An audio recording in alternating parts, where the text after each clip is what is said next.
Yo, what's up, folks? It's Ben Greenfield. The time that you're listening to this podcast, I'm over in Bulgaria.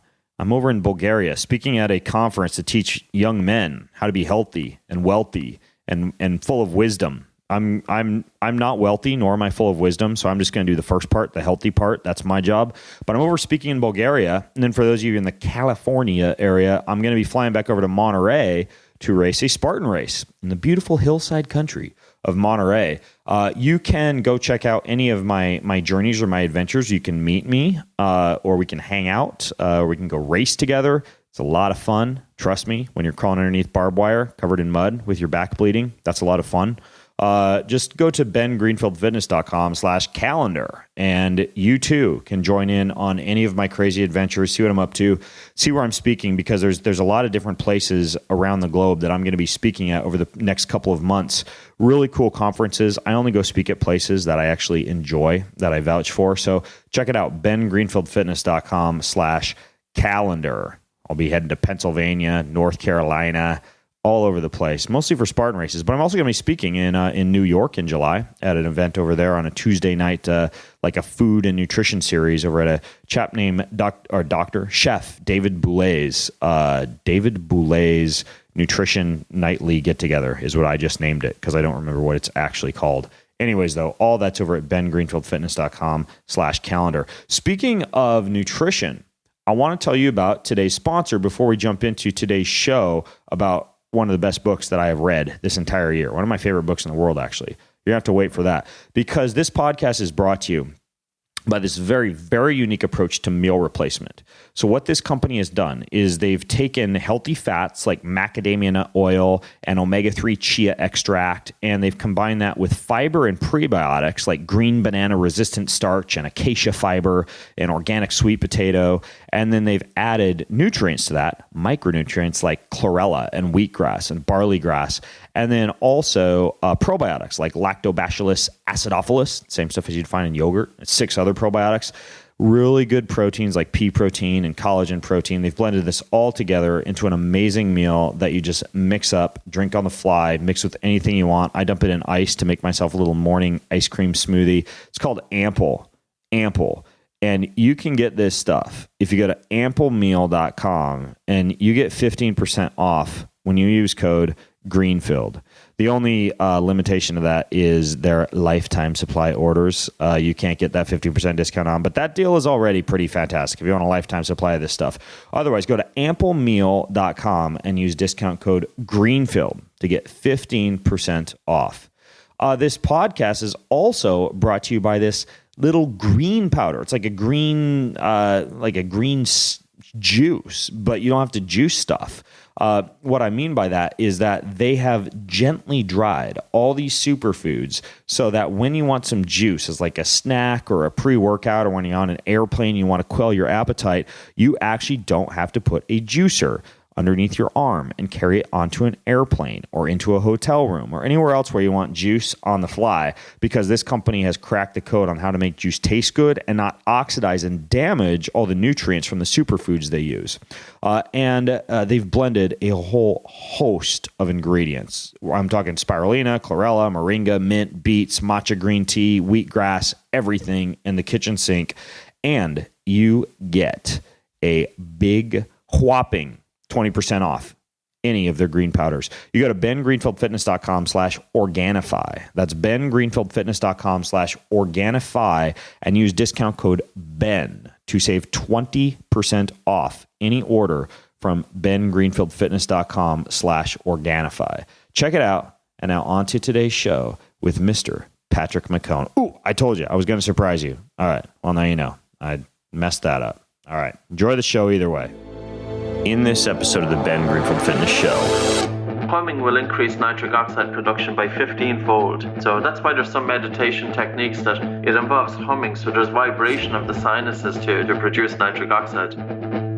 The last 75% of it during a sprint is anaerobic. The first 25% is probably going to be aerobic. And the blood oxygen saturation will drop to about 93%. But I wanted to completely disrupt that. So if the upper airway is reduced from chronic mouth breathing, it increases the risk of obstructive sleep apnea for lifelong. He's an expert in human performance and nutrition. voted America's top personal trainer and one of the globe's most influential people in health and fitness.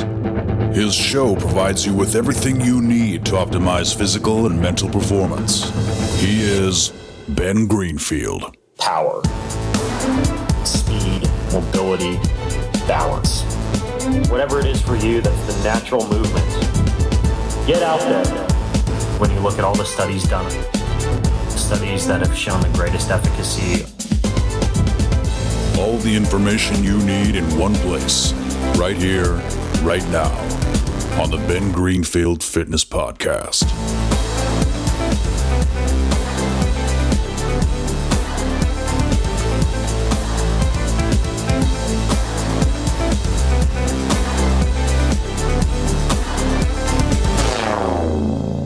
Hey folks, it's Ben Greenfield, and it's no secret that I'm somewhat obsessed with breathing, not just to stay alive, but to actually make my body a lot better. I mean, in the past years, I've written articles on everything from like combining ketosis and breath holds and freediving to how to make your own hyperbaric exercise with oxygen therapy device to, interviews with guys like Wim Hof for, how to use breath for cold thermogenesis. And I've interviewed Laird Hamilton about his underwater breath hold workouts. I've talked about getting yourself high, drug-free, with holotropic breath work. I've talked about the use of fancy breath strips and these devices called like Turbine devices to enhance nasal breathing. Plenty of previous episodes and previous articles that I've written and produced about breathing. And if you go to BenGreenfieldFitness.com/oxygen advantage, BenGreenfieldFitness.com/oxygen advantage, I will link to all that previous content if you just want to geek out on breath and oxygen.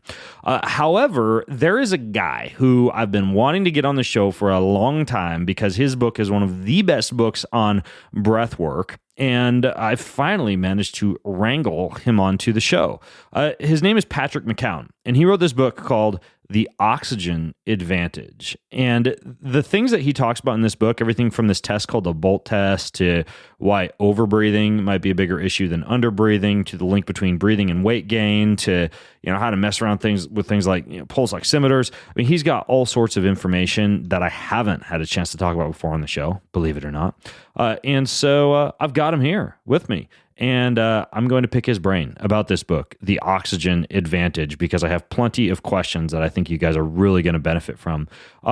Who is Patrick? Well, he did his clinical training with something called the Buteyko breathing method in Moscow, Russia. And since then, he spent the past 15 years working with tens of thousands of people around the world on everything from like breathing pattern disorders to sleep disordered breathing to anxiety to performance breath work. And he works with some of the top athletes in the world now on their breath, like tennis players and cyclists and professional football players, MMA athletes, track and field athletes. So he's kind of like one of the go-to guys in the world when it comes to breath work and performance and breath work and health. And again, I'll link to him, all of his books, because he actually has 8 books about breath work, not just one, although the one we're talking about today is called The Oxygen Advantage. So go to BenGreenfieldFitness.com/oxygen advantage to get in on all that goodness. Patrick, welcome to the show, man. Thanks so much, Ben. That's great. Great introduction. Oh, thank you. I practiced many times in front of the mirror with my tank top on, flexing, showing my guns. It's what I do. Anyways, though, in your book, Patrick, like one of the first things that really caused me to raise an eyebrow and realize you were going to talk about some unique things I hadn't heard about before was you talk about this thing that you call chronic overbreathing. Now, everybody you talk to, they talk about like sleep apnea and not breathing enough. Yeah. And, you hear about people saying how you shouldn't shallow chest breathe when you're at work and, always take deep belly breaths. But you say chronic overbreathing is actually a big health problem. Can you explain why that is? Sure. It would be characterized as a breathing pattern disorder. For about 20 years, I had chronic rhinitis, so my nose was blocked. And as a result, I was breathing through an open mouth. And I had asthma, and I was told that I was stopping my breath during my sleep. And I was constantly tired, I was stressed, and that would have been a habit of chronically overbreathing. In other words, breathing a volume of air that's greater than metabolic requirements, than what we need. Because as human beings, we have to realize that we survive on food, water, and air, and the amount of food that we eat every day must meet certain parameters, and the amount of water that we drink. Of course, we can drink too little, we're dehydrated, but we can also drink too much, and that's often evident in marathon runners, for example. But nobody talks about how much air should we breathe. Mm-hmm. And there's this myth that's often espoused, and it's very commonly talked about, if you're in a Western yoga studio or Pilates or even stress counselors, or I hear it on the radio a lot, I hear it in magazines, read it in magazines. Take a deep breath, take a big breath. That this belief that if we take more air into our body, that it's going to add more oxygen to the blood. And that's not true. Because how is good breathing? It's not true that if you take a big breath, you're going to get more oxygen into your blood and more oxygen to your tissues? Yes, correct. Okay.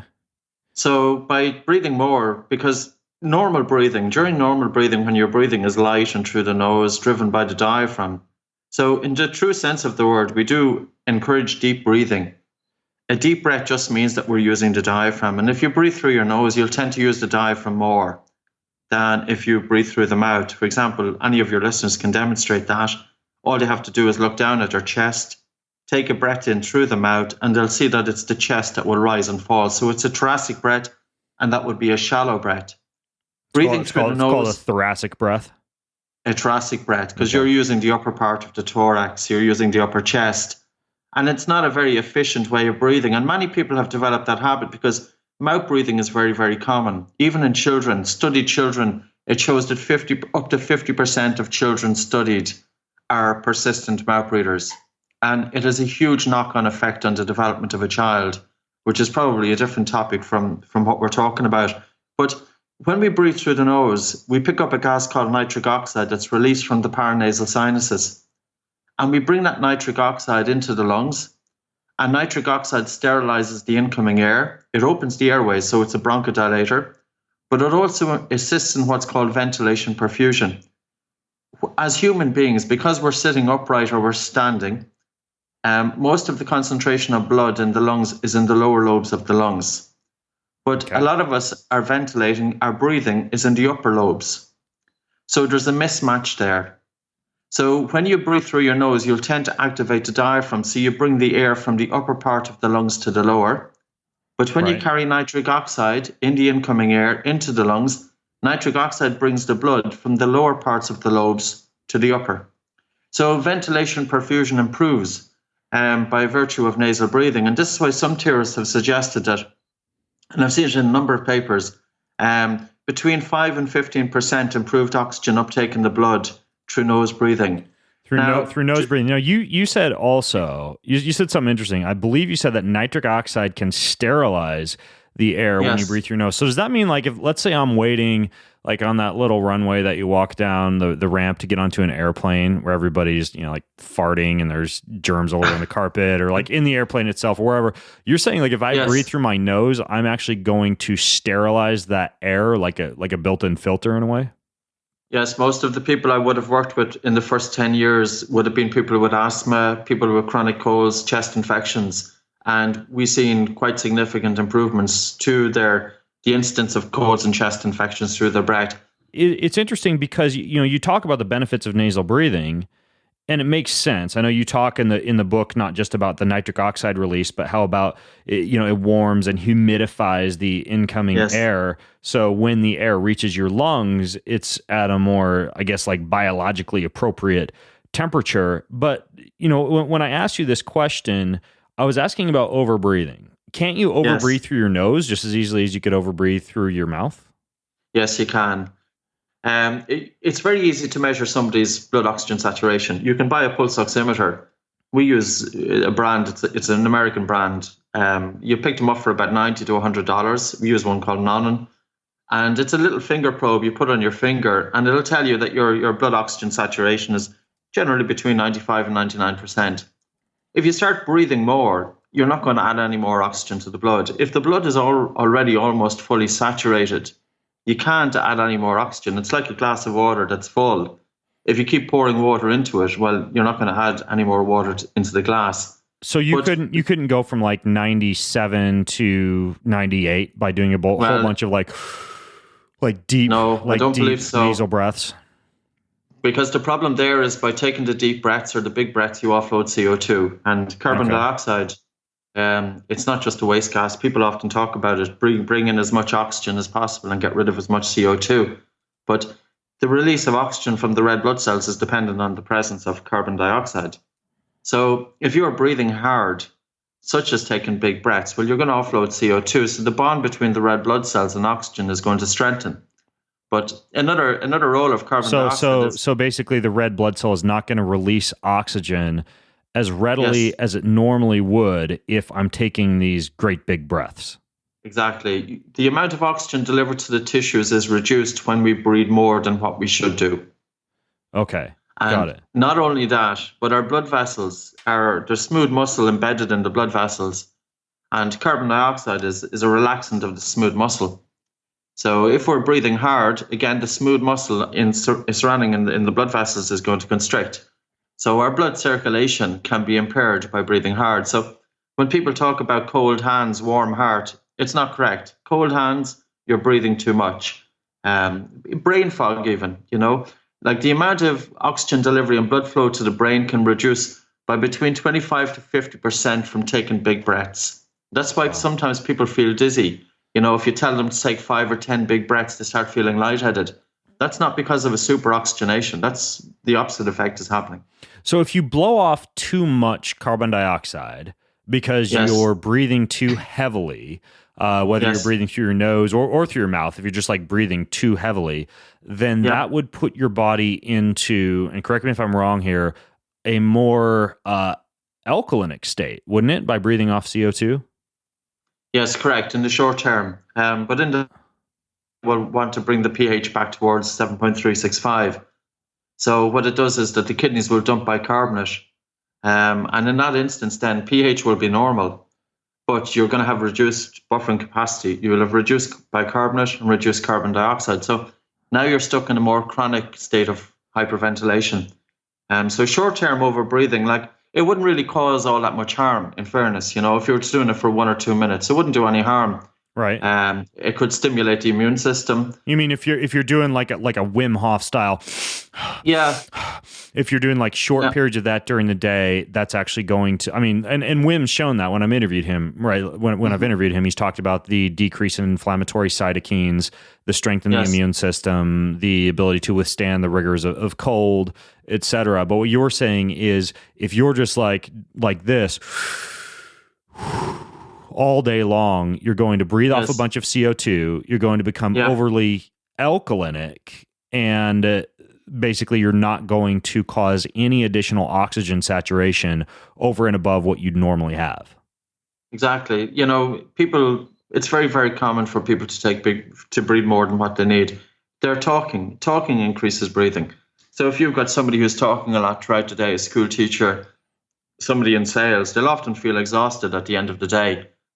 And they're feeling exhausted, not because of the mental stimulation or the concentration, but it's just the very physical act of talking, which is increasing ventilation.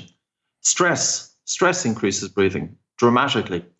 So if an individual is subject to stress, their breathing gets faster, they sigh more, it's more upper chest, they mouth breathe, they take more air in, and they can't think straight.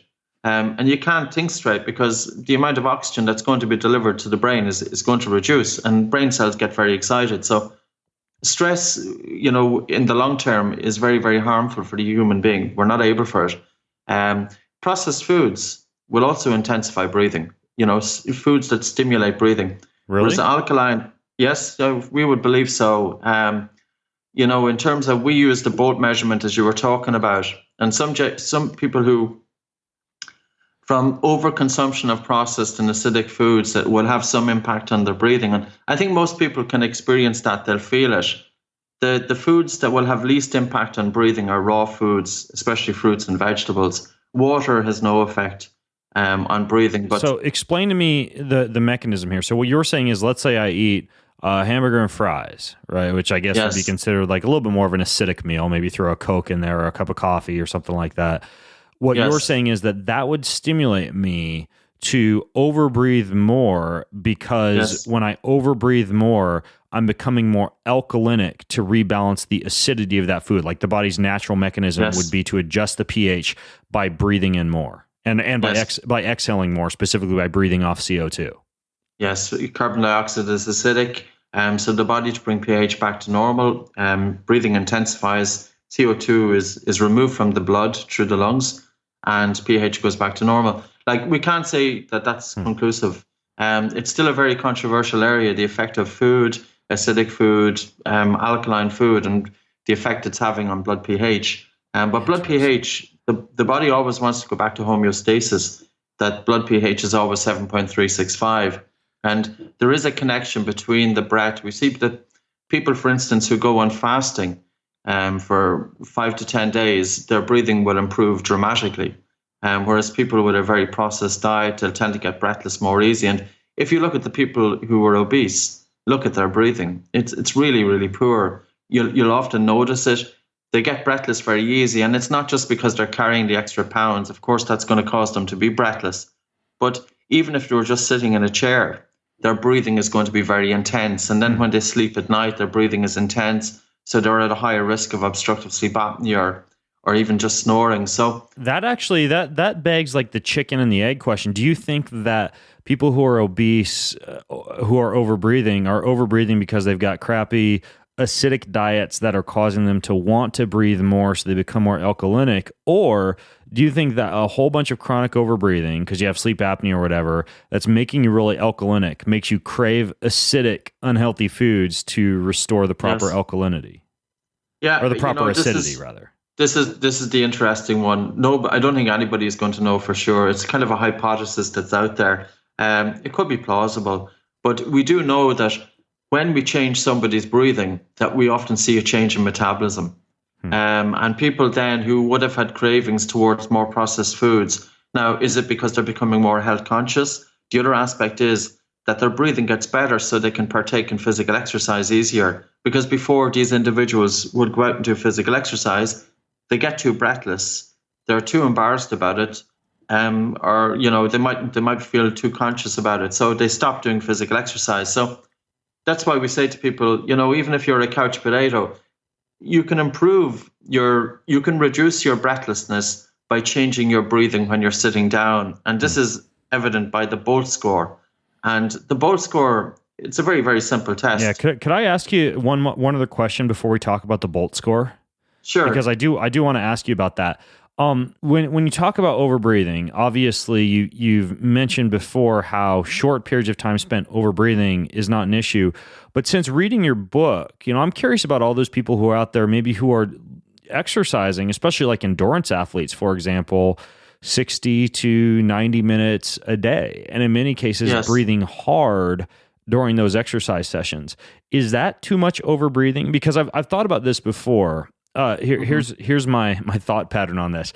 It's like there's this idea that the heart is a battery, right? It has like a finite number of beats. And so you got to strike this sweet spot between exercising enough to where you decrease your heart rate the rest of the day so that the period of time that you spent with your heart rate elevated isn't causing you to have more beats during the day, right? So if I have a brief period of time I exercise during the day, but my heart rate because of that is lower the rest of my life, by the end of my life, I've had fewer heartbeats because of my exercise habits.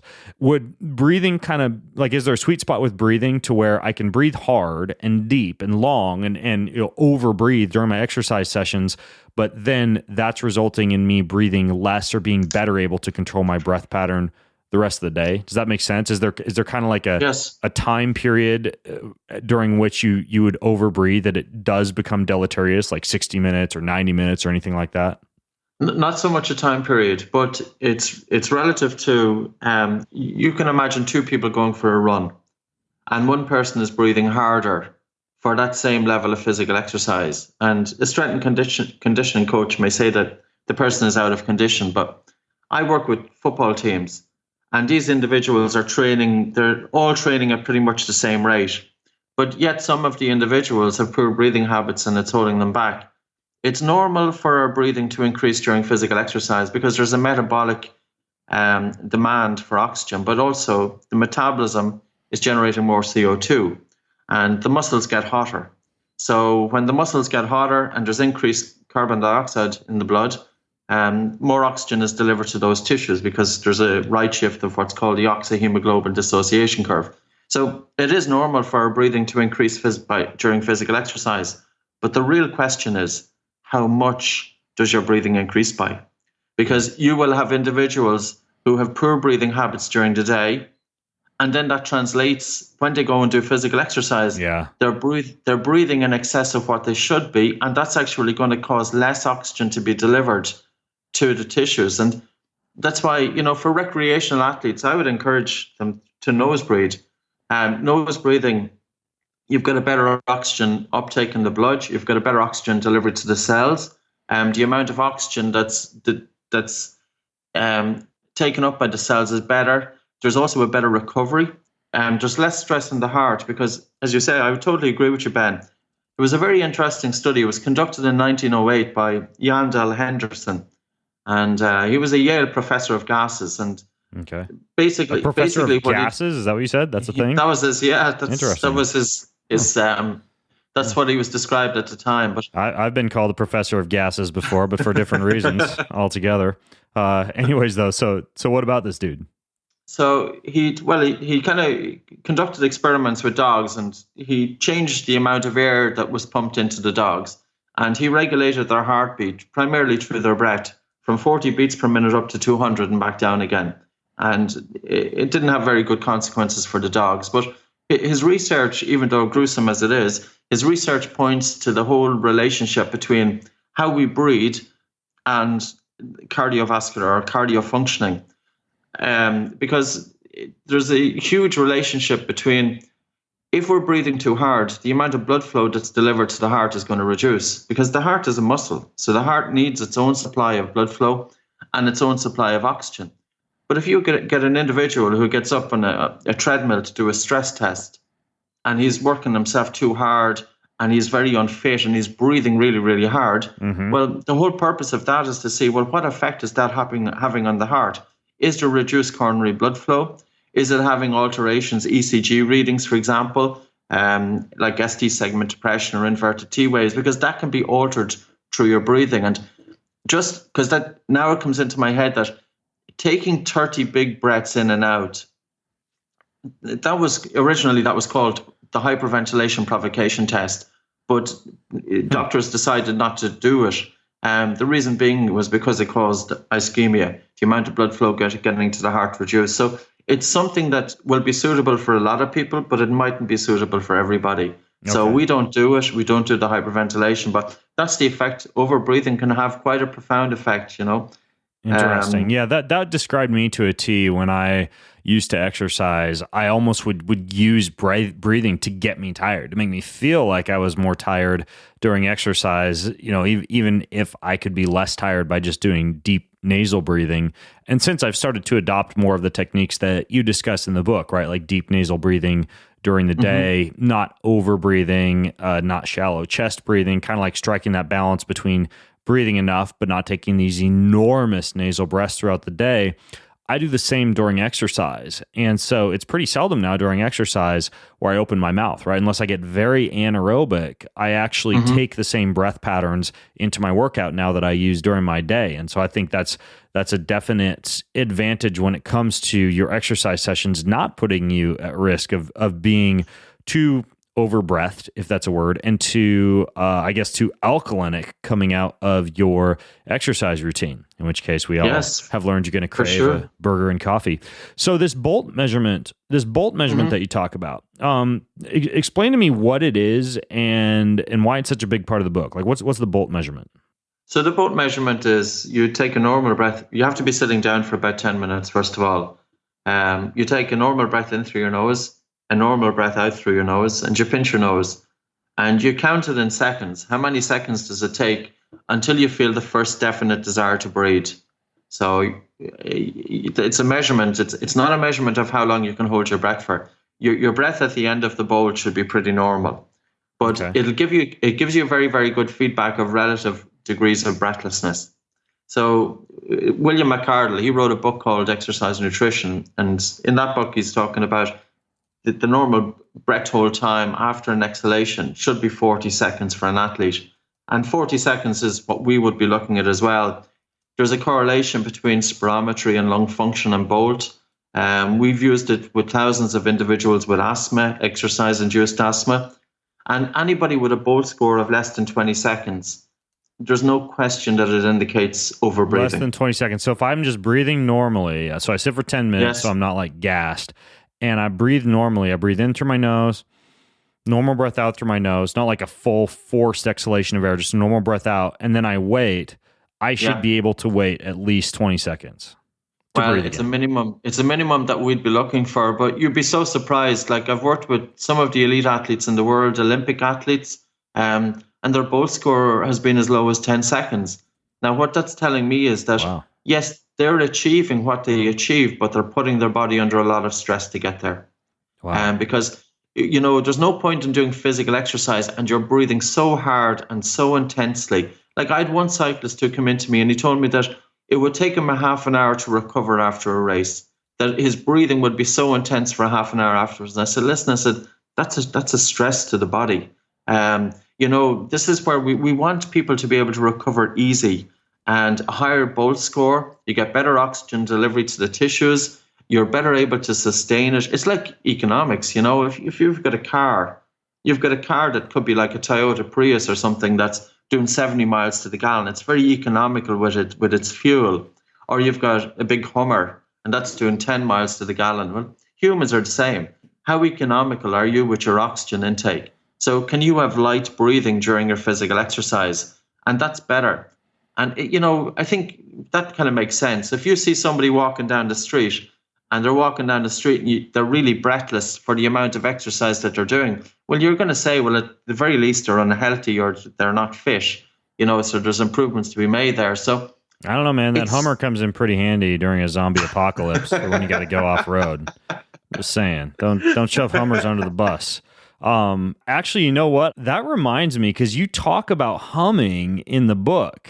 Yes. That's a good segue, huh? You talk about humming, like you're a fan of humming. I thought that was kind of interesting. Why are you such a fan of humming? It increases nitric oxide. So nitric oxide, the gas that's released from the paranasal sinuses into the nasal cavity. So pretty much every time you breathe through your nose, you carry nitric oxide into your lungs. But humming will increase nitric oxide production by 15-fold. So that's why there's some meditation techniques that it involves humming. So there's vibration of the sinuses to produce nitric oxide. That's really interesting.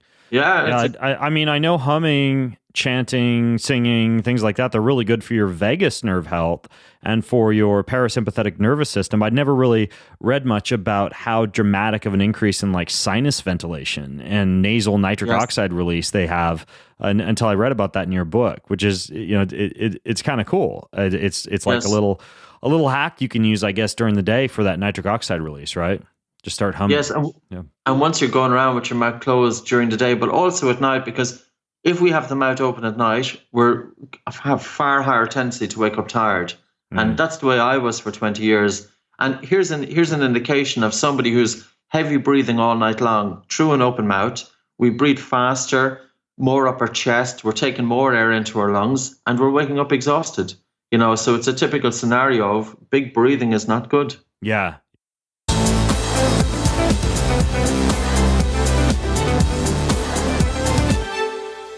Hey, I want to interrupt today's show to tell you about one of the most potent alternatives to Viagra, Cialis, or any other sexual performance-enhancing drug or supplement that exists. This is an actual procedure that you can do, and no, it does not involve a pump. It does not involve anything unnatural. All it is acoustic sound waves. Sound. Yes, sound. What this guy, Dr. Richard Gaines, yes, Dr. Dick Gaines, down in Florida, this dude has patented the process of using painless, high-frequency acoustic waves to open up old blood vessels and to stimulate the formation of new blood vessels with no pills and no prescriptions, and the results last for months, not minutes like you get with pills. So I've had it done, and I can tell you that what happens for you gentlemen out there is you get an increase in size, an increase in the quality of your erection and increasing the quality of your orgasms. It lasts about 1 to 2 months. It's pretty crazy. Some guys will go in for like 3 to 12 treatments. I only did one because I wanted to try it out before I told you about it. And it really does work. You don't have to have erectile dysfunction to use it. And women, they have a procedure for women too. So if you're listening in and you're super curious about this, the very cool thing is that you get $150 off any treatment from Gainswave.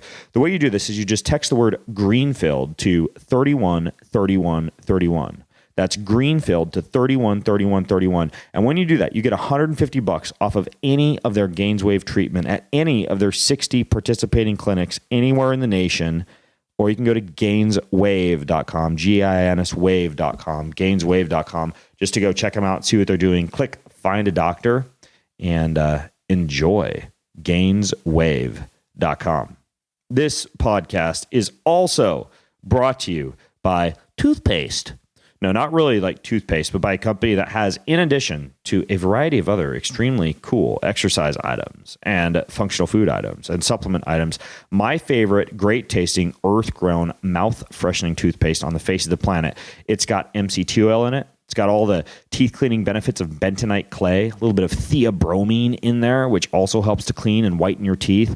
And it's got this nice little cacao mint flavor with no fluoride, no xylitol, no gluten. I didn't even know they put gluten in toothpaste, but in case you were concerned about that, you don't need to be anymore. A tiny little dab will do you, and you use about the size of a pea, so one tube lasts you like 5 months. This stuff is frigging amazing. It sounds weird that something with calcium bentonite in it and medium chain triglycerides and beeswax would whiten your teeth, but it does. It's made by this company called Onnit. It's cacao mint MCT oil toothpaste. You could eat this stuff and not die. You could actually eat this stuff and enjoy the experience.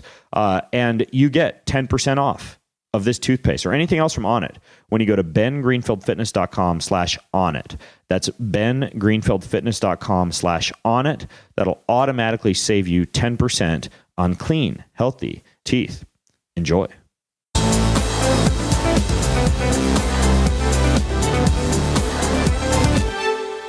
Now, back to the Bolt measurement, you said 20 seconds would be considered like the minimum amount of time that you should be able to spend after you've exhaled through your nose. What would be a good score? What would be like a score to shoot for? 40 seconds.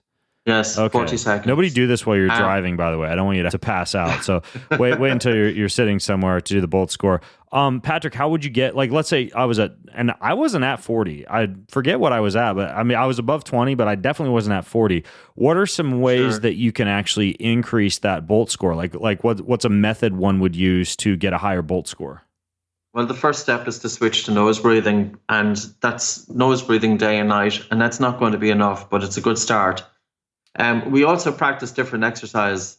So these are different breathing exercises. And one exercise, it pretty much involves you tuning into your breath and feeling the cold air, say, coming into your nose and the warm air leaving your nose, and really slowing down your breathing. So you're concentrating on slowing down your breathing so much that you feel that you're not getting enough air. Now, the feeling that you're not getting enough air is an indicator that carbon dioxide levels have increased in the blood, because the primary stimulus to breathe is carbon dioxide. But you want to subject your body to the increased CO2 in the blood, and the increased CO2 will penetrate the blood-brain barrier and reset the breathing center so that your breathing can get lighter. And this is something that you do during rest. And by doing it during rest, your breathing becomes more efficient, your Bolt score increases, and when you do physical exercise, you've got lighter breathing as a result of it. And that's one exercise. So like if I was driving in my car, what I would focus on would be nasal breathing, but not deep nasal breathing. Like basically as little breathing as I could get by on without like having to yawn or needing to pass out. Yeah, it's not like we have to be careful driving the car, but I know it's a horrible analogy. People do it. But a lot of people listening while they're driving their car or riding their bicycle. So it's a fact that we have to face. It's really about slowing down the breath. So there's a saying, yoga in the Eastern world, it was all about subtle breathing and light breathing. They're saying, that you should be breathing so soft that the fine hairs within the nostrils do not move, that, the cilia does not move, that almost to the point, Lao Tzu was a Chinese philosopher. He said that the perfect person breathes as if they do not breathe. Oh, so it's really slowing down the breath and slowing down the breath to the point that you feel air hunger. And it's the air hunger that's the key aspect of it. Like, it's amazing what you'll experience. Within a few minutes, you'll have increased watery saliva in the mouth. And also about 70 to 80% of people will feel warmer. So because carbon dioxide is opening up the blood circulation, we've 100,000 miles of blood vessels throughout the body, and we can influence that within 3 to 5 minutes through our breath. But here's what's more, Ben. Carbon dioxide warms the body. Because basically one of the functions of carbon dioxide is to relax smooth muscle that's embedded in both the airways and in the blood vessels. So that's one of the reasons that like the Wim Hof method, for example, works. Is I know with his style of breathing, you're kind of doing like a really deep inhale and then kind of a passive exhale. So by the time you do that like 30 times, you've actually you've held on to a lot of carbon dioxide, right? You've kind of like loaded yourself with carbon dioxide. If you're not breathing out, like if you're exhaling less than you're inhaling, wouldn't you be holding on to more carbon dioxide and warming your body? Isn't that how like the whole cold prep breathing works? Yeah, it's very interesting in how that's worked. I don't have an answer. I've looked at the studies. What the study, I think it's by Cox, was the author of it. That he created a hypoxic hypocapnic response there, and we would create when I'm doing, because I do breath holding all the time as well, but we create a hypoxic hypercapnic response. And the difference with our own breath hold techniques is that we would breathe in and breathe out and hold, because it's only when you breathe out that you'll actually lower blood oxygen saturation. But while you breathe out, there's less, say, air remaining in the lungs. So as a result, then you get a stronger carbon dioxide response. So there's a different effect going on. So I don't have the full answer. It could be part of it is the cold water immersion that's happening with Wim Hof's. And possibly it's just really stimulating the immune system, that you're activating a sympathetic response to get the immune system into kind of, if I use the word, a protective mechanism, and that the body then is able to protect itself. So, well, since a lot of it is through the nose too, I think there's probably a pretty big nitric oxide release, so you've likely got some vasodilation and some blood warming going on as well. Yeah, possibly, if people are doing it through the nose. And the other thing is, like, big breaths is all very well, but don't have the idea that it's going to add any more oxygen, because it doesn't do that. And don't carry that idea into your normal way of living, because if you think about people meditate, and people meditate to relax, and of course it's focusing on the breath and it's taking attention into the inner body. But how does our breath go during meditation?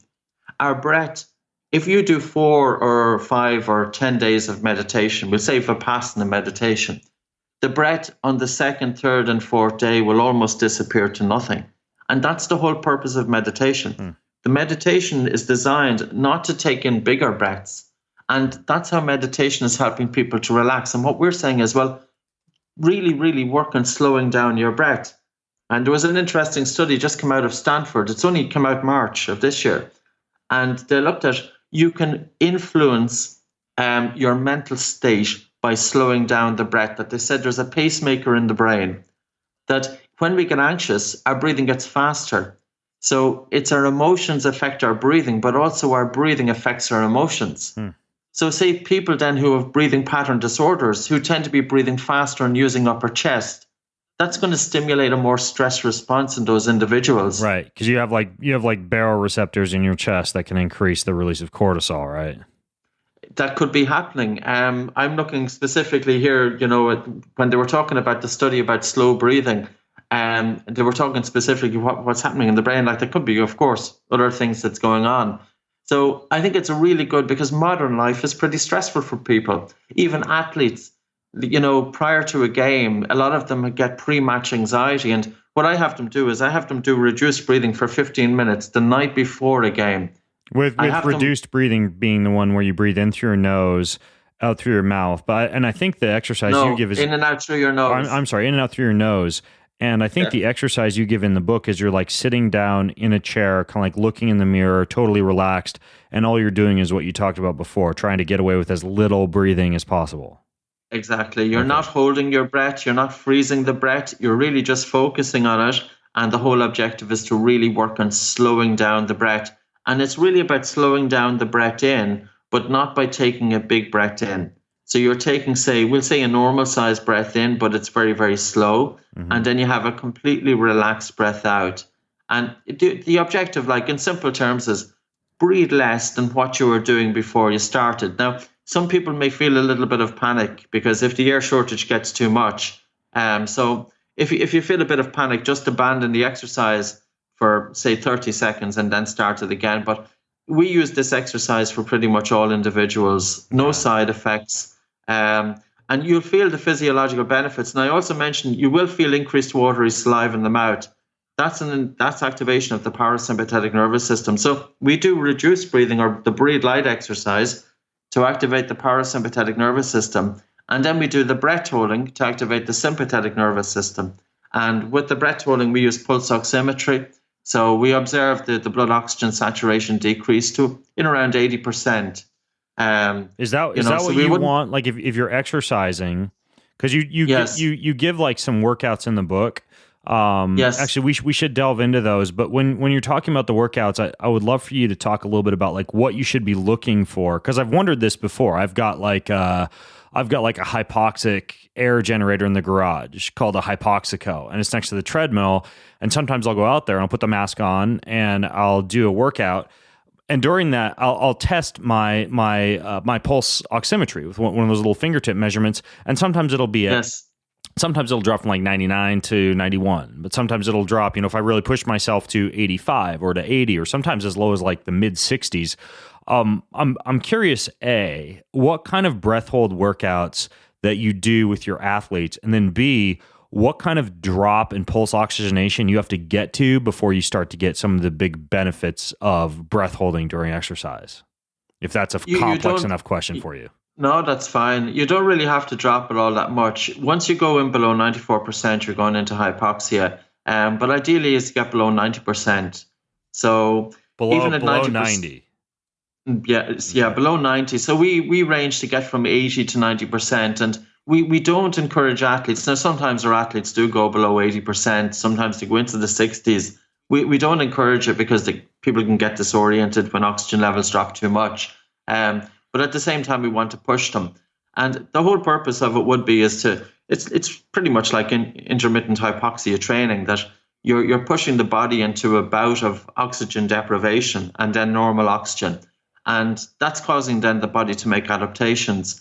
Probably it's increasing the buffering capacity, and also you're stimulating anaerobic glycolysis that you can imagine, say, a sprinter. So some of the sprinters that I would have been working with track and field in the United States, they were 400 meters. And I was looking at, like, when are these guys going to be most tired? Well, it's going to be the last 20, 30 meters of a race. It's when fatigue sets in. Right. So some of their sessions, I would have them sprint with their mouth closed, which adds an extra load. It's quite tough. It's adding an extra load onto their exercise. But I would stand at about the 15 or 20 meter mark from the finish.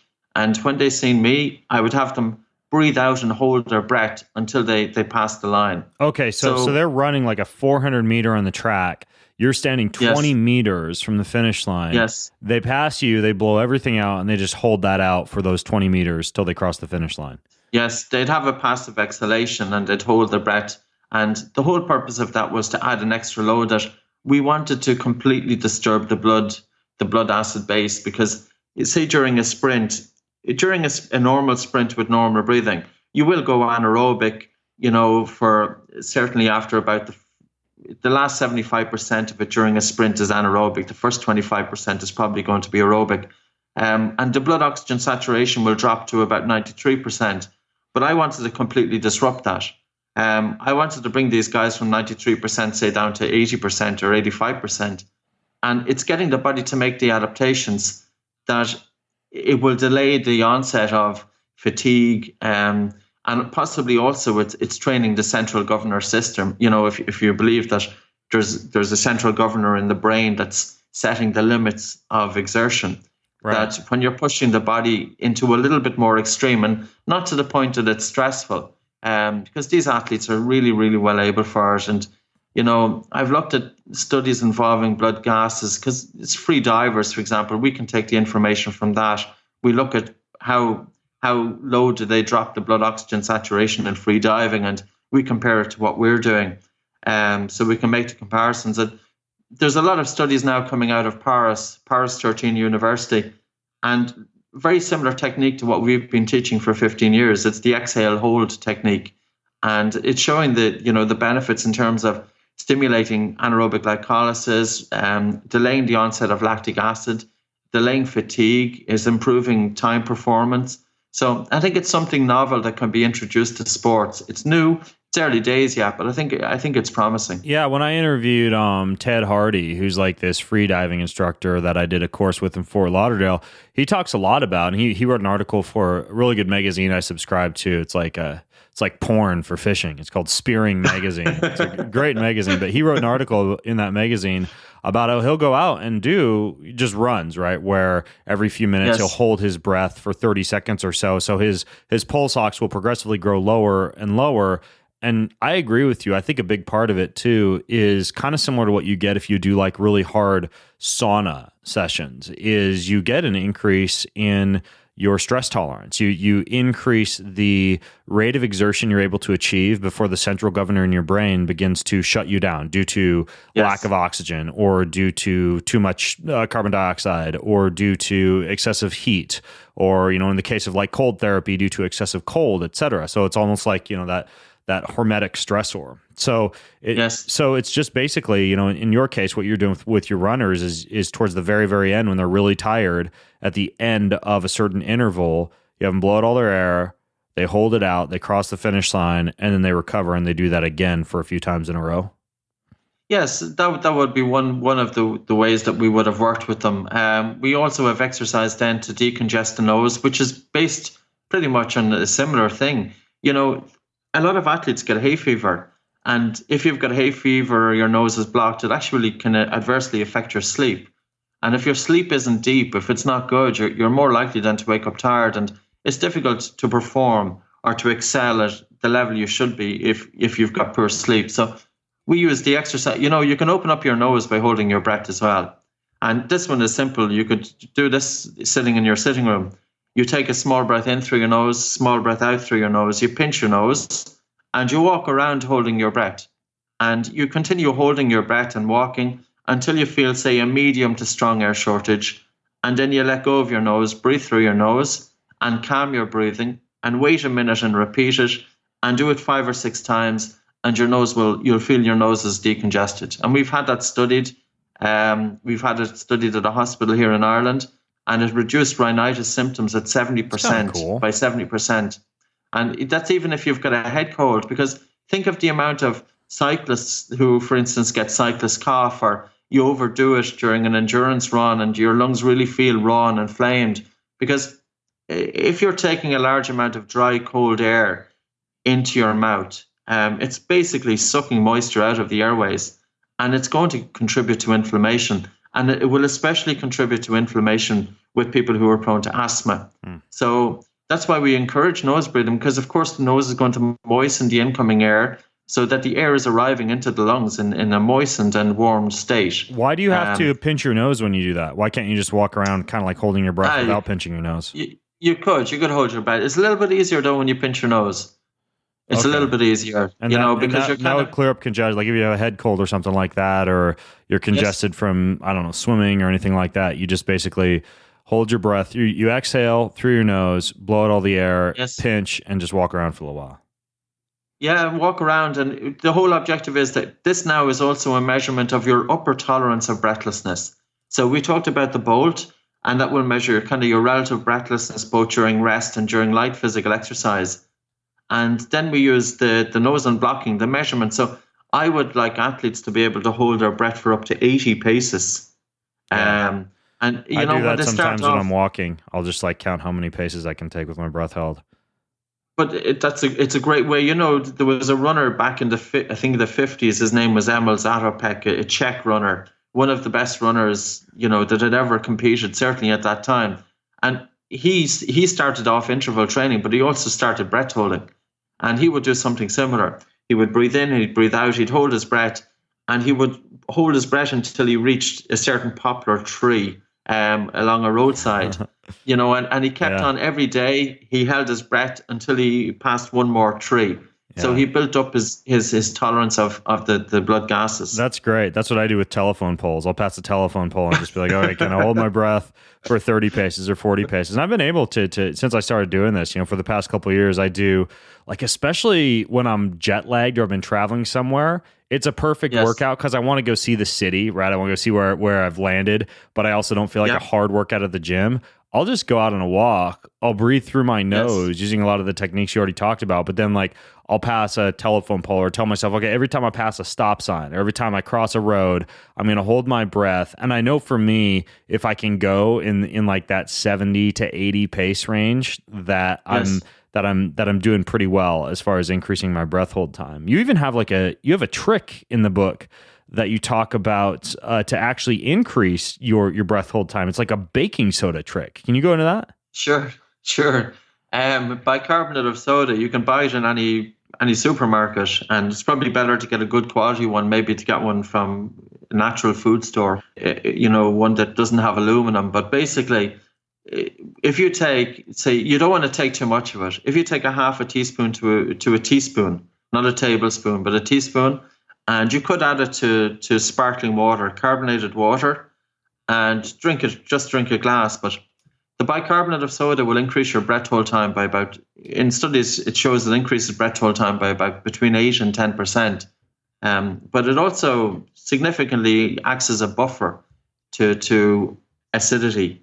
Yeah. So, for instance, for sports that are involving anaerobic state, by taking the bicarbonate of soda, it can delay and it offset, the onset of lactic acid. So it's been measured and used or studied in times. Boxing efficiency improved. So is it possibly related to the bicarbonate?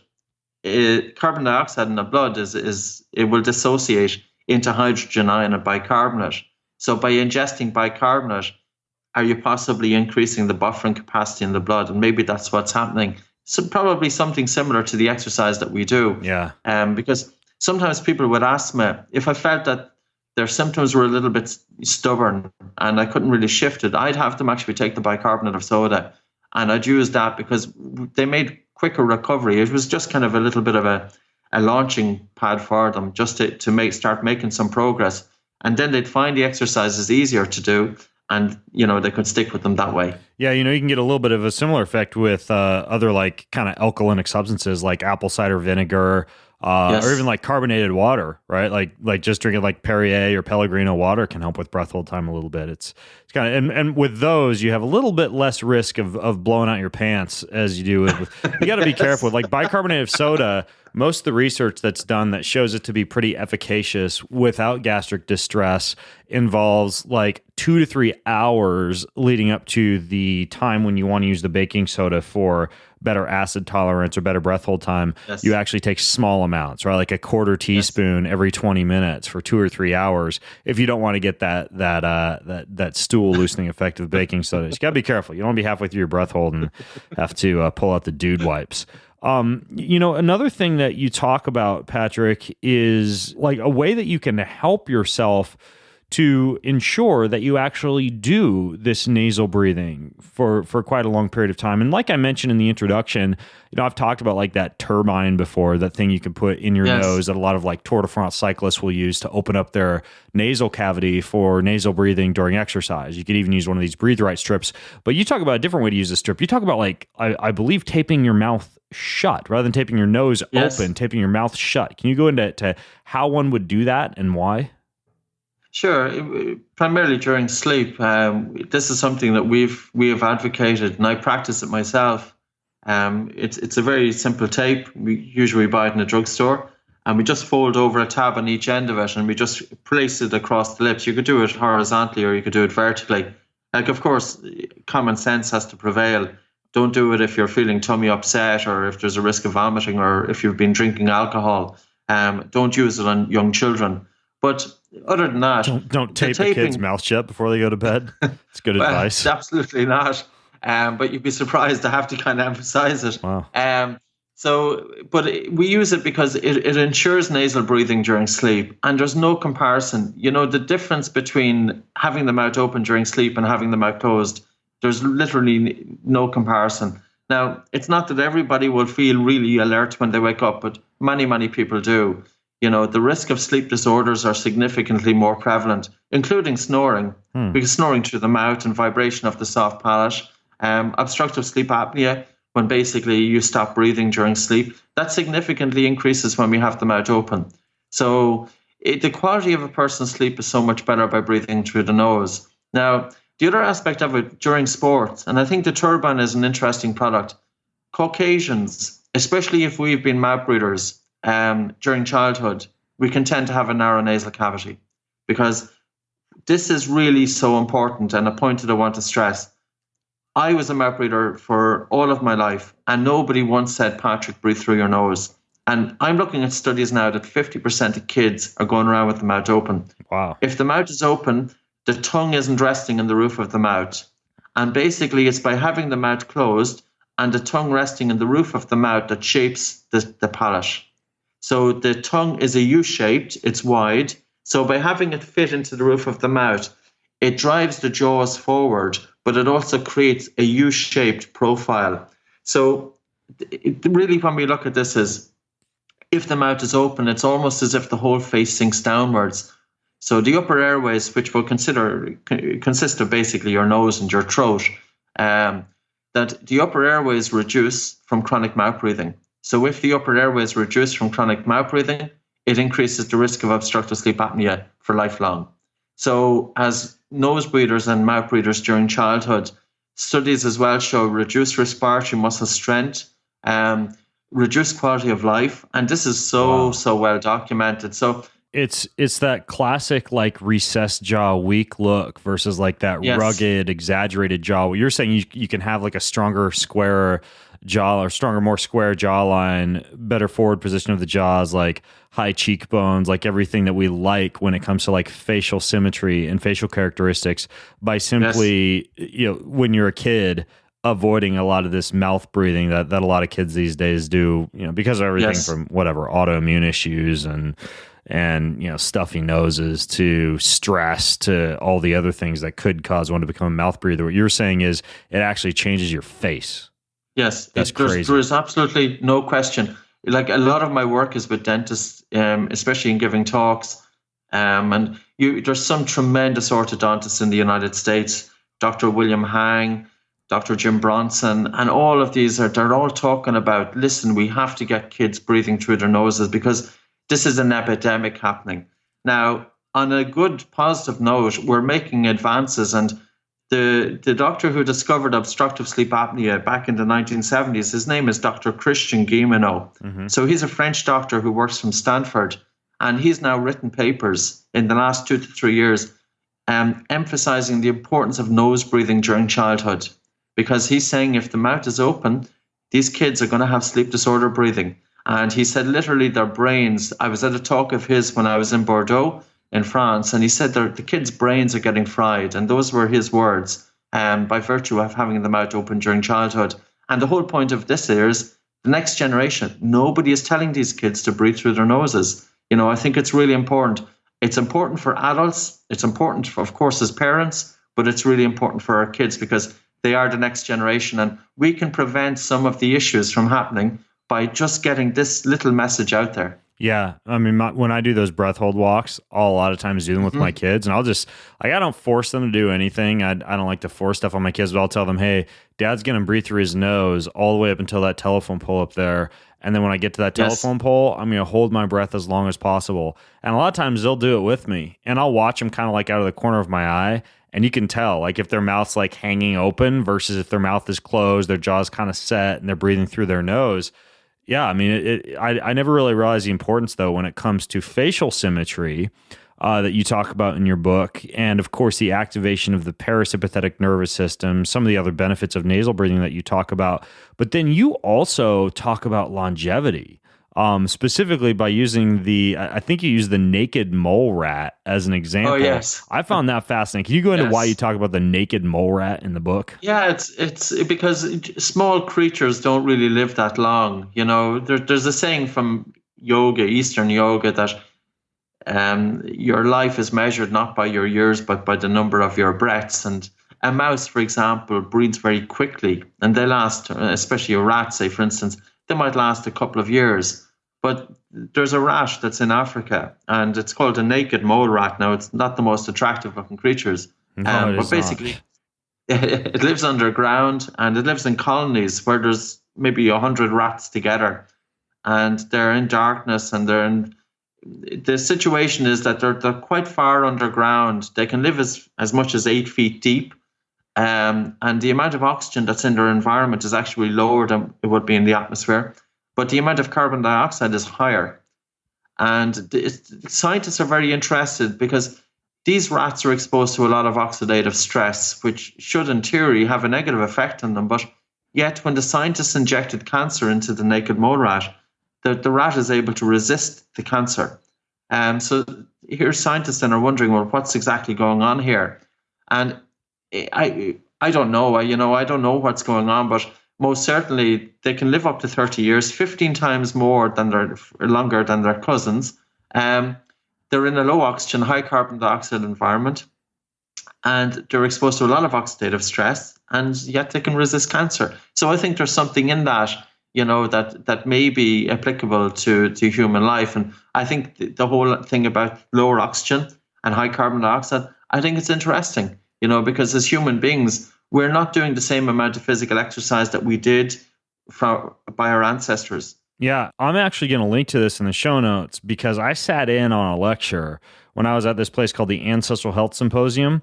It was called Living High and Healthy, Why Coloradans and Others Who Live at High Altitude Live Longer and What Flatlanders Can Learn from Them. It's a mouthful.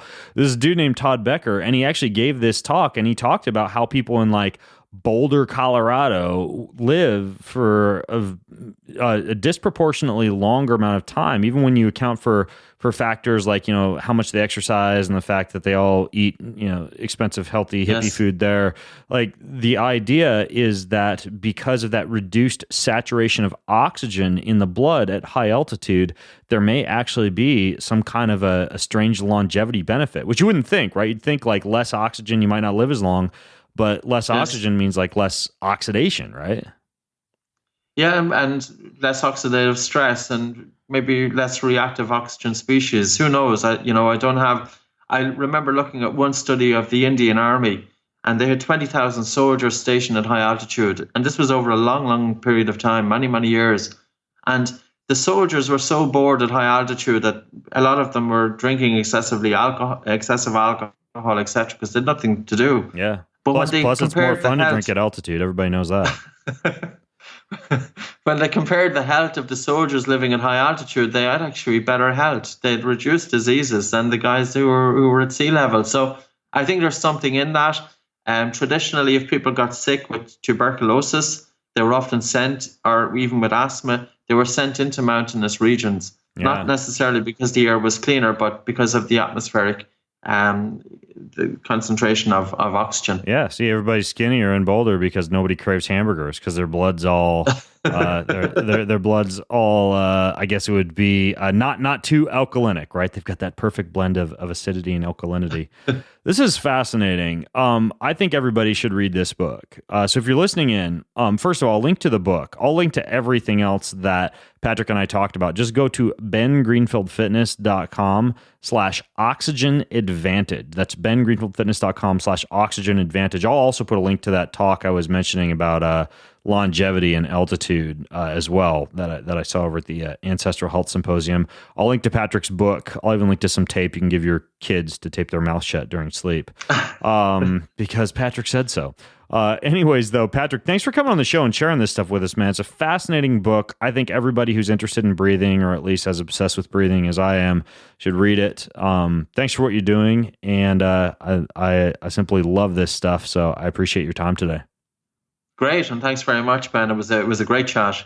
All right, folks. Well, I'm Ben Greenfield, along with Patrick McCown, author of The Oxygen Advantage, signing out from BenGreenfieldFitness.com/Oxygen Advantage. Have a healthy week. You've been listening to the Ben Greenfield Fitness Podcast. Go to BenGreenfieldFitness.com for even more cutting-edge fitness and performance advice.